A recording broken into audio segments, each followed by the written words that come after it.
All right.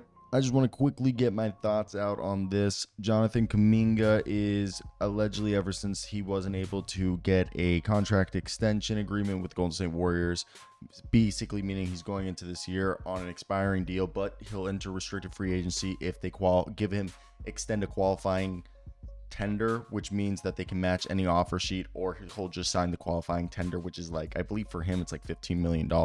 Now, because of that, there is a report coming from new or returning Bleacher Report reporter Jake Fisher, and take it with a grain of salt, that the Philadelphia 76ers are a team with potential interest in Jonathan Kuminga, reports Jake Fisher. The Sixers could use the contract of KJ Martin, their future draft pick, to acquire Kuminga. The Golden State Warriors and the Kuminga were not able to agree to a contract and were never close.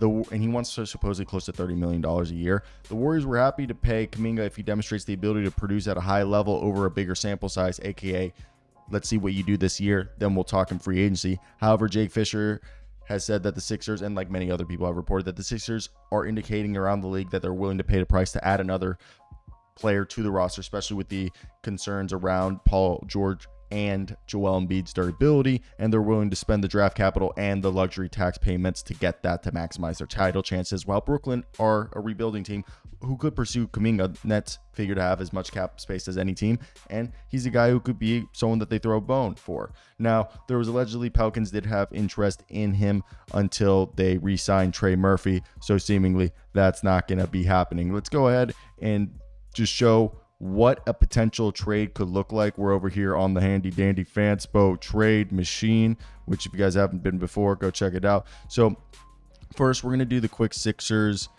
and Warriors trade. Again, draft pick compensation. You would assume that straight up Kuminga, KJ Martin.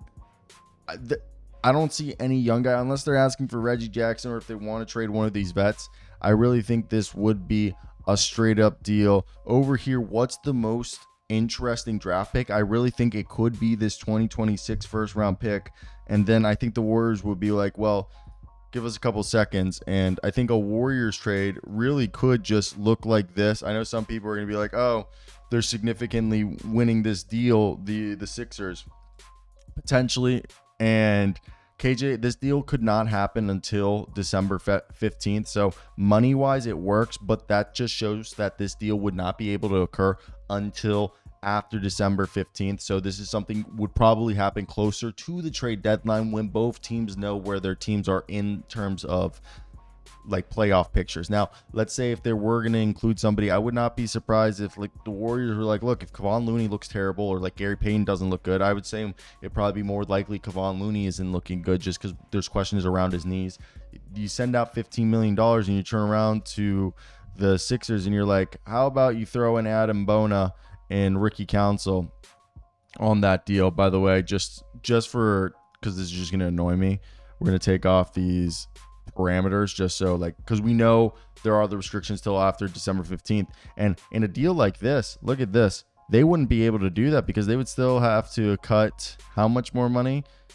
They would have to cut $4.6 million. So if they really wanted to do that, wouldn't even be enough. So again, what we're learning right here is that it would have to be a straight up swap. So let's go ahead and look at the other potential deal, which is the Brooklyn Nets. And personally, I think the Brooklyn Nets might be the team that could give you maybe the better deal. And you know why that is? I think if the Warriors did trade Jonathan Kuminga, it's because everybody else is looking really good and they feel like, hey, maybe we're in the mood to, be this team that goes ahead and is trying to be competitive. And I think in this deal, I think the Milwaukee, this is an upcoming strong draft class, I think a deal straight up like this. So what's the financial? 7.6. Okay. So right here, you're looking at this deal right here. If you did a straight up Dorian Finney-Smith, Jonathan Kuminga swap, it would basically, they have to cut $7.2 million. Guess who's what we just talked about earlier? Probably a Kevon Looney would have to be put in a deal like this instead. So it seemingly seems like for the Warriors to trade for Jonathan Kuminga, straight up swap and picks in a Sixers deal, while a Nets deal is more than likely going to have to involve a Kevon Looney and Jonathan Kuminga for Dorian Finney-Smith. If that's the case, would you be able to get this deal done by also asking for Daron Sharp, maybe in this scenario who's the easiest contract you can dish out. And I feel like Lindy Waters could be that guy, because right here, when I look at this, I don't think that maybe the Warriors can take this money back, but no, I don't think so, because right here, the Warriors would be taking $3.2 million. And if they were trying to do this deal, they don't really have anybody who's making $3.2 million. They would have to basically package Lindy Waters and Guy Santos just to get the 3.7. And then you feel like you're just giving up too much value there. So it really is. So the one trade is with Brooklyn. Oh, my apology. I thought we took off Kevon, and it would be Looney without Looney. I'm an idiot. Okay. Take off Deron Sharp, keep Looney. My apology.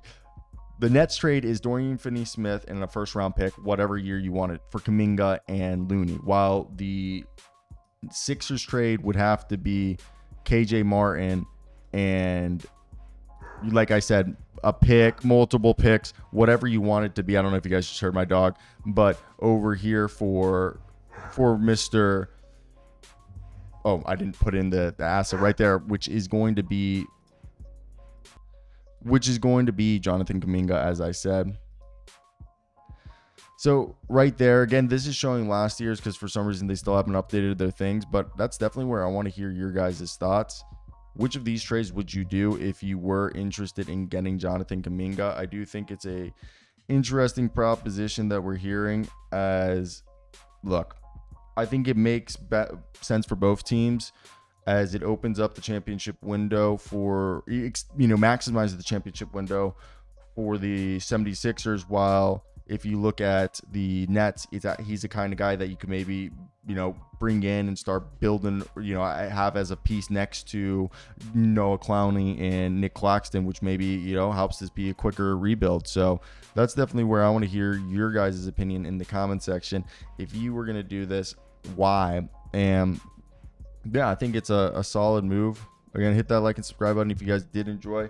I gotta hop in the shower and get out of here. I have 5 minutes to be ready, which is easy enough to do. But yeah, I hope you guys did enjoy this video. Let me know your opinions down below in the comment section. What's your interpretation of the value for a guy like Jonathan Kuminga? The Sixers, 76ers, and Nets are interested in Jonathan Kuminga, which means time will, look, it could happen, or that's it. I don't know what else I should say right here. What's messed up is my mouse just died, and now I need to figure out how to end this video, because I can't end it because the mouse is dead, and fuck me. So hopefully when I unplug this mouse, it's gonna work. But I'm gonna head out. Bye.